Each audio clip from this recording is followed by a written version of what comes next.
Assalamu alaykum, hörmətli televizor көрgüçiler. Dünya Uyghur Qurultayı Tor televiziyasının həftəlik xəbərlər proqramısına xoş gəldinglar. Mən İftixar Abdurşid. Aziz görünmənlər, tövəndə diqqətinizlər ötən həftədən beri Uyğurlar münasibətlik bolğan bəzi mühim hadisələr haqqında qısqaça toxtalıb ötümüz. Qani diqqətinizlər həftəlik xəbərlər proqramımızın təfsilatı bolsun.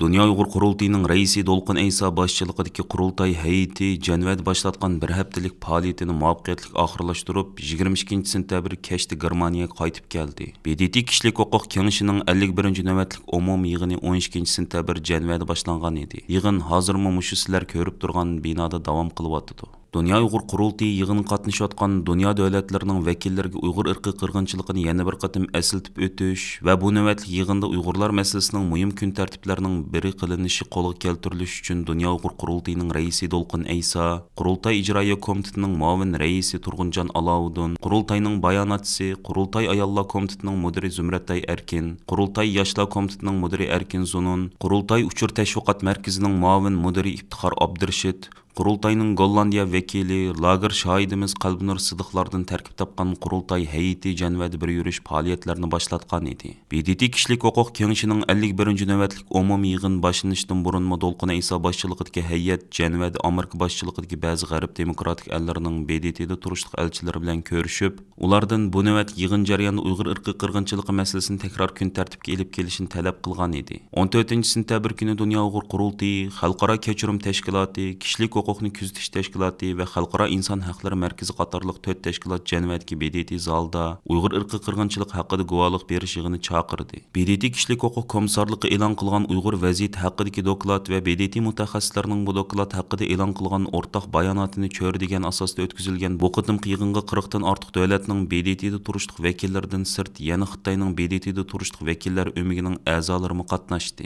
Mustabid Xitay hakimiyetining korona vabasının aldını elish karantin tədbirlərini bahane qilib Şərq Türkistanda Xitaylar bilan Uyğurlarga qarta qoş ölçəm siyasət yürgüzətqanlığı, karantinga ilinganlarni davalash və ularni yemək-içmək bilan ta'minlash jihati Xitay köçmənlərə alayida e'tibor berib, Uyğurlarni qasdan ochliqqa və o'limga mahkum qilayotganlik masalasimi bu qitim yig'inning asosli temalarining biri bo'ldi. Dolqun Eysa və Qalbinur Sıdıqning guvohligidan keyin Xitay vakillari darhol norozilik bildirib, ularni yolg'onchilik və saxta pakt o'ydirib chiqish bilan aybladi. Yani şundaqla Dünya Uyghur Qurultayı bilan birlikdə bu qitim yig'inni uyushtirgan Xalqara Kechirim Təşkilatı, Kişilik Hüquqni Küzetiş Təşkilatı və Xalqara İnsan Hüquqları Mərkəzini Xitayga qarşı bölgünçü güç Dünya Uyghur Qurultayı bilan eg'iz burun yalışıb Xitayni parçalashga urinish bilan aybladi. Arqadanlar 20 sentyabr Ceneva vaqti tushdan burun saat 11'da Dünya Uyghur Qurultayı, Uyghur Sot Kollegiyasi, Xalqaro Kişilik Hüquq Xizmat Təşkilatı, Kişilik Hüquqni Küzetiş Təşkilatı, Dünya Xatar ostidagi millatlarni qo'g'dash tashkiloti qatorliq organlar birlikda Cenevadagi axborot klubida Uyg'urlarning mas'uliyati, BDT doklati va Uyghur Sot Kollegiyasining hukmnomasi jiddiy harakatga o'tishning zarurligini ko'rsatdi degan temada axborot e'lon qilish yig'ini o'tkazdi.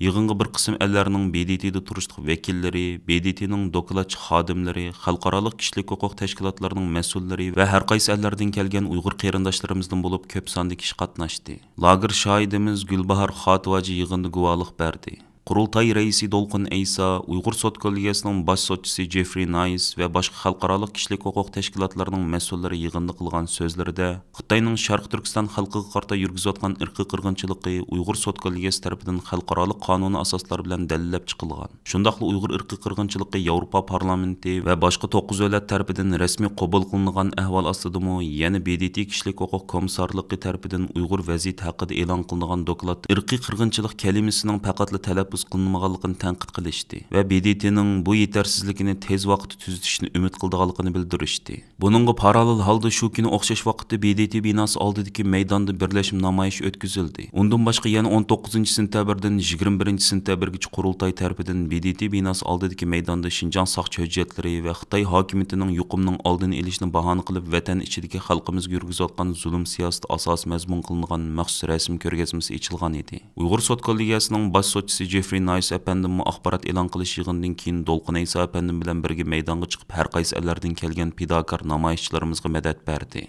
BDT Kişilik Hüquq Kengişining 12 sentabr boshlangan 51 navbatlik yig'ini G'arb davlatlari bilan Xitoy va uning qo'llovchilarining Uyg'ur masalasiga qarta qanday tadbir qo'llanishini markaziy tema qilgan keskin diplomatik jang maydoniga aylangan. G'arb taratqullarining oshkorlashicha, navbatda Xitoyning 7 oktyabrga qadar davomlashadigan bu navbatlik yig'inda G'arb davlatlarining Uyg'ur masalasida Xitoyga qarshi mustaqil tekshirish komiteti qurish taklifini o'z ichiga olgan har qanday bir qaror chiqarishning oldini olishga qattiq kuchmakda ekan. Angliyaning muhofizatchi gazeti 19 sentabr bergan bu vaqtdagi bir xabarda Xitoy diplomatlarining olliburun harakatga o'tganligini bildirgan. Mayli navbatda Jenevada chaqirilayotgan BDT Kişilik Hüquq Kengishining 51 navbatlik yig'inida bo'lsin yoki Nyu-Yorkda chaqirilayotgan BDTning 77 navbatlik umumiy yig'inida bo'lsin, Amerika prezidenti Joe Biden, Germaniya bosh ministri Olaf Scholz, Turkiya prezidenti Recep Tayyip Erdo'g'an qatorliq xili ko'plagan davlat rahbarlari va ba'zi demokratik ellarning BDTda turishliq elchilari Uyg'urlar masalasini tilga ilib, Xitoy hukumatini BDT Kişilik Hüquq Oliy komissarligi tarafidan e'lon qilingan Uyg'ur vaziyati haqidagi dokladda o'ttirib qo'yilgan tavsiyalarga amal qilishga chaqirgan edi. Jenevadagi bir yurish faoliyatlarini oxirlashtirib, 21 sentabr kuni Avstriyaning poytaxti Viyanaga yetib kelgan Dunyo Uyg'ur qurultiyining raisi Dolqin Isa apandim shu kuni Avstriya parlamentining raisi Kogler xonimning bevosita riyosatchiligida parlament binosida o'tkazilgan Uyg'ur irqiy qirg'inchilik haqidagi guvohlik yig'iniga qatnashib, lager shohidimiz Sayragul Saudbay va Avstriya Uyg'ur jamiyatining raisi Mavlon apandimlar bilan birga mustabid Xitoy hokimiyatining Sharq Turkistonda Uyg'urlarni asos qilgan yerli xalqlar yurgizayotgan irqiy qirg'inchiligi va insoniyat qarshi jinoyatlar haqida guvohlik berdi. Dolqin Isa apandim so'zida navbatda Uyg'ur irqiy qirg'inchiligining Yevropa parlamenti va boshqa 9 g'arb davlati tomonidan e'tirof qilinganligini, Uyg'ur irqiy qirg'inchiligini qabul qilgan davlatlar ichida Fransiya, Gollandiya, Belgiya, Chexiya va Litvaniya qatorliq Yevropa birligiga a'zo 5 davlatning borligini eslatib o'tish bilan birga, Yevropa birligining g'olliq a'zolarining biri bo'lgan Avstriyaning yuqorqi davlatlardan ulgilib, Uyg'ur irqiy qirg'inchiligini rasmiy yo'sinda qabul qilishni umid qilganligini ifoda qildi. Bu Avstriya parlamentida tunji qitim Uyg'ur irqiy qirg'inchilik haqida o'tkazilgan guvohlik berish yig'ini bo'lib hisoblanadi. Avstriya parlamentidagi guvohlik berish yig'iniga mos holda 22 sentabr kuni Viyananing eng asosli sayohat markazlarining biri hisoblangan Stefan maydonida Dunyo Uyg'ur qurultiyi va Avstriya Uyg'ur jamiyatining birlikda uyushtirishida Xinjiang soqchi hujjatlari va Xitoy hokimiyatining yuqumning oldini olishni bahona qilib vatan ichidagi xalqimizga yurgizayotgan zulm siyosati asos mazmun qilingan maxsus rasm ko'rgazmasi o'tkazildi. Ko'rgazma maydonida istansimizning maxsus ziyoratini qabul qilgan Dolqin Isa apandim bu haqda ma'lumot berib mundaq dedi. Aziz yurttaşlar, aziz vatandaşlar, biz Jenevadagi bir qancha kunlik programmamızı oxirlashtirib, tönögün men Jenevadan Viyanaga kelgan. Jenevadagi faoliyatlar Dunyo qurultiyining boshqa xodimlari tomonidan davom etadi. Bu yerga kelishimizdagi maqsad Avstraliya parlament a'zosi Kogler xonimning riyosatchiligida tönögün Avstraliya parlamentida bir guvohlik yig'ini bo'ldi. Bunga kamp shohidi Sayragul xanım qatnaşdı. Onun linkin Avstraliya Uyghur Cemiyeti'nin reisimiz Mevlan bilen birlikte bu yakta Avstraliya parlamentinin tört okşamaydıgan partiyadan parlament azalarının qatnashidan bir guvohlik yig'ini oldu. Bugün Sharq Turkistonning vaziyat haqida suhbatlar etdik, savollarga javob berdik. Maqsad çünkü biz ular bilan bir qancha yillardan buyon, oylardan buyon tor orqali ko'rishgan va Avstriya parlamentidan Uyghur irqiy qirg'inchiligini qabul qilish va Avstriya parlamentida Uyghur do'stlik guruhini qurish va Avstriya hukumatini harakat o'tkazishdan iborat bir qator faoliyatlarning tayyorlik xizmatini qilgan. Tönögün bu münasebetler Kogler xanımның teklifiga binaen bir yerden güzel bir faaliyet oldu. Faaliyetlerimiz bir yer devam kıldı. Avstriya Uyghur Cemiyeti'nin orunlaştırışı bilen bir yerde Dünya Kurultayı'nın ki 3 gündün bu yan Jenevada Birleşken Devletler Teşkilatı'da aldıda kılan resim körgezimizin keçiden bizden icra komitemizin muavin reisi Turguncan Alavudun, bizden işhanımızın ki hizmetçisi Erkin Zun'un yaşlar komitemizin reisi keçi o Jeneva'dan resimlerini elip bugün erkegen Viyana'ya yetip geldi. Bir yerde Jeneva'nın Avustriya'nın Viyana'nın en sayahatçıda köp geldiğin bu meydanı Stefan meydanda bu resim körgezmesi başlandı bugün. Nait köp kızıkışıkka sebep buladıdı. Bu münasebet bilen bir yakın bütün yurttaşlarımızga buluvatkan faaliyetler hakkında bir doklad vereyildik. Bir yerden yana şunu alaydı asker ötümüz. Dünyanın hem yerde bulutma Gulcu'da bu Gulcu başlık şehirlerde Xitay'ın insanlarımızı ölüm zorlavatkan korona meselesi münasebetiyle insanlarımızın öylege solavatkan ve nurgulagan insanların ölümüne sebep olan bu münasebetiyle her xil narazılık faaliyetleri orlaştırıldı. Bu resim görgenimizden mühim gün tertibinin birisi şu.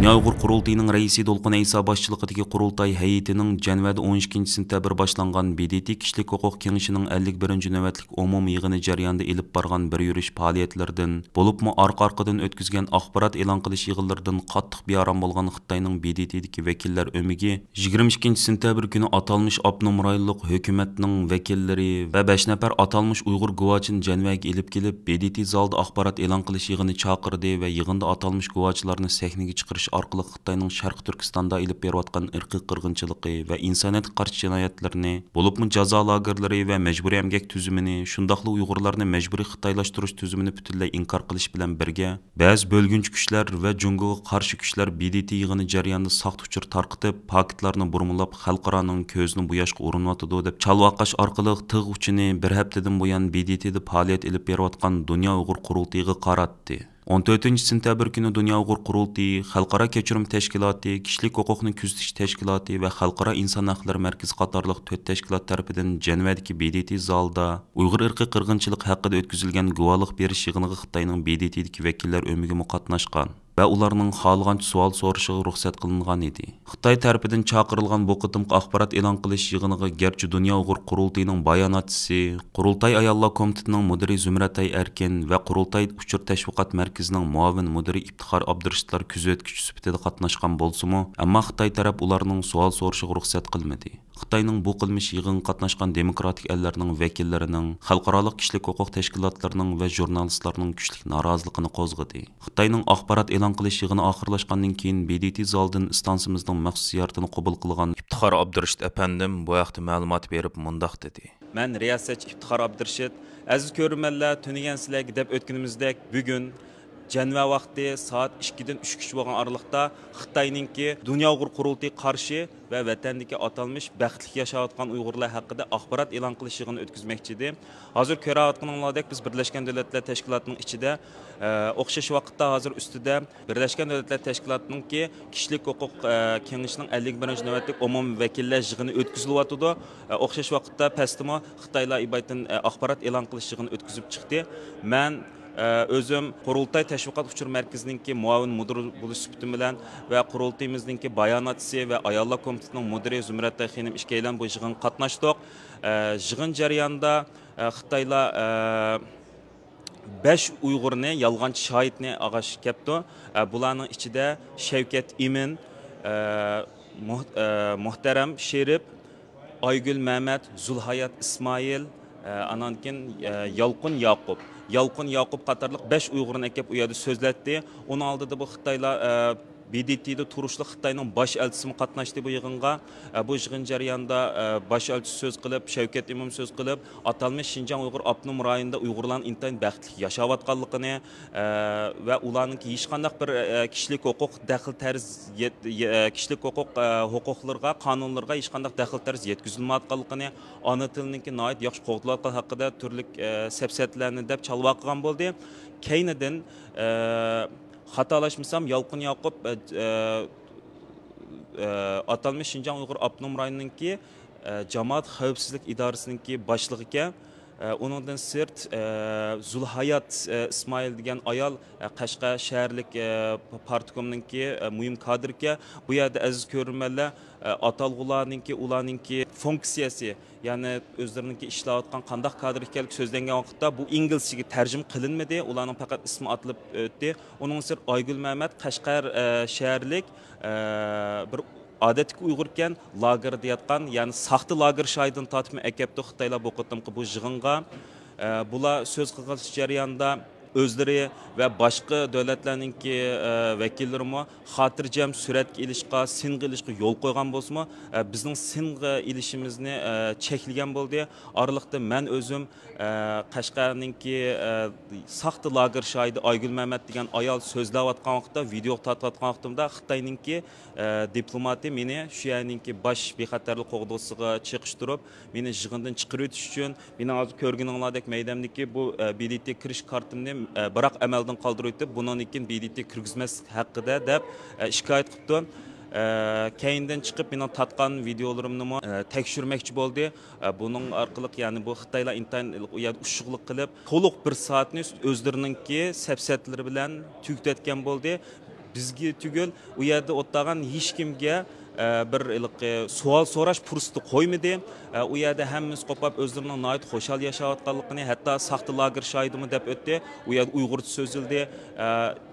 Zulhayat Ismoil degan ayol xitoycha tarjima qilgan bo'ldi.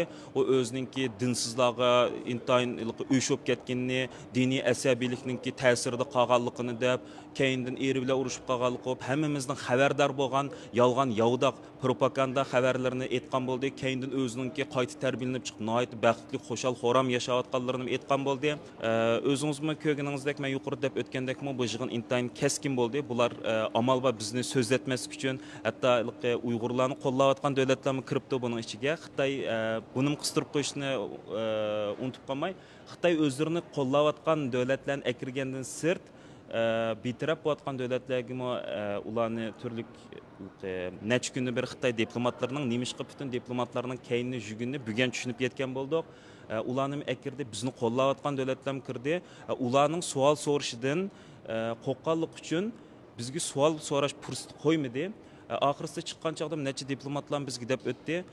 Ularningki atalmış Şinjan Uyghur Abnum Rayk intan baxtli yashayotgan xalq ekanligini ko'rsatgan bir propaganda videosini qo'ygan bo'ldi.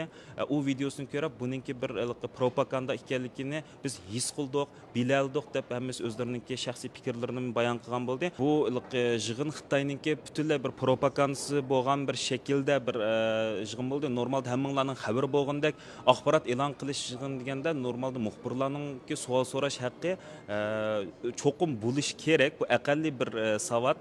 Bu Xitoyningki o'g'rining jurki pok degandek buningga amal qilmay o'zlarini yolg'iz 5 Uyg'urni akaplam, 5 qorchoq Uyg'urni har xil variant funksiyalarda bo'lgan shaklda ko'zitib, ularni gap qilib, ularga o'zlariniki oldin ola tayyorlab qo'ygan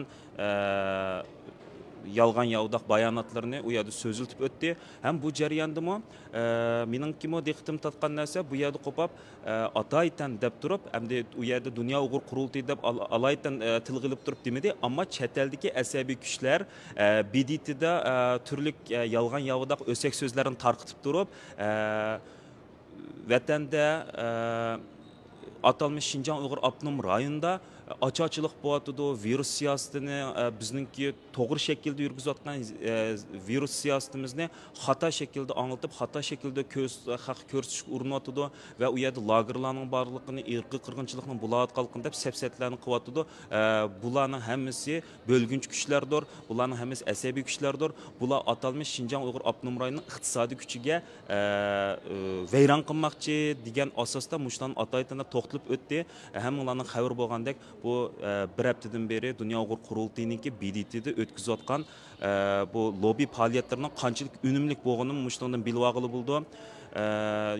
Men yuqorida deb o'tdim, yana ham deyman, hammalarning xabari bo'lgandek bu oxirlashgandan keyin har qanday yig'ini oldi turdi. Asliki mening planim sizlarga naqmana holat taqtib, bo'z fursat bo'lsa shu kelgan 5 qorchoq Uyg'urni ziyorat qilgan bo'ldi, ammo bularningki uyini yolg'on yovdaq bir tuhmat bilan lam qilib meni bexatarlik xodimlar tarafidan ochiq ketishga zo'rladi va men u yerda ularning savol so'roqlariga javob berayotgan vaqtda bularni avtobusga besib aktivdi. Aziz qarindoshlar, oxirida deydiganim, hammanglar omon eson bo'linglar.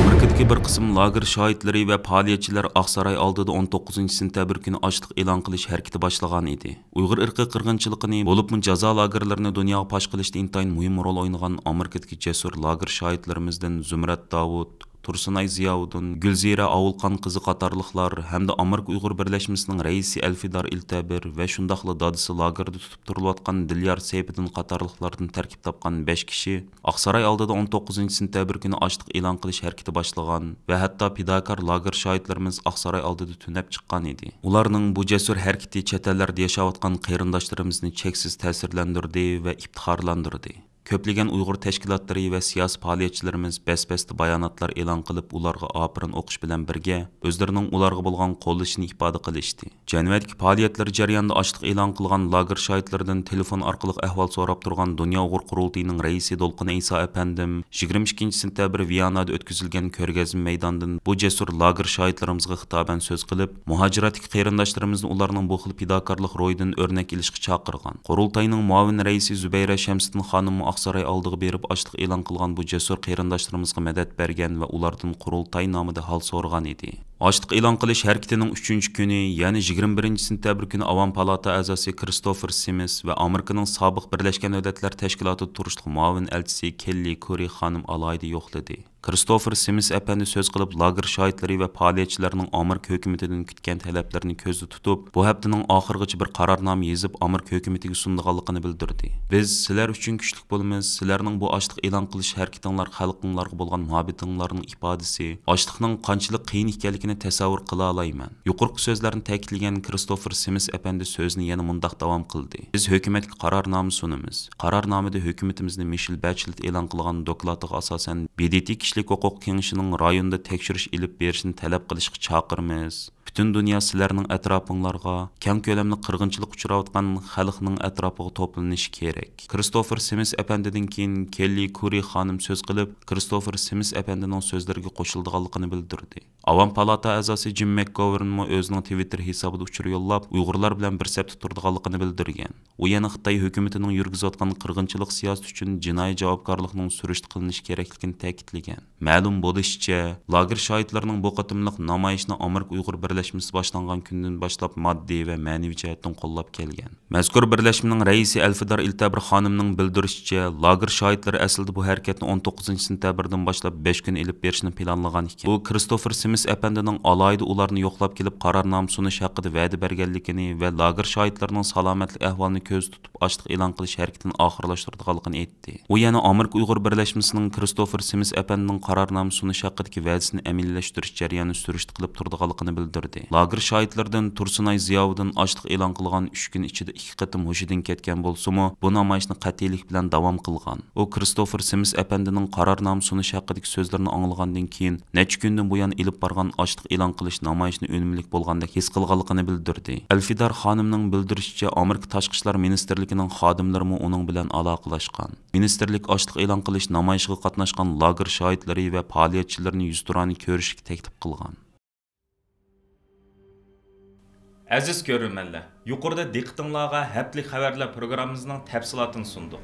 Keyin qitimliq sonimizgacha ko'rishgacha omon bo'lgaysizlar. Xayr xo'sh.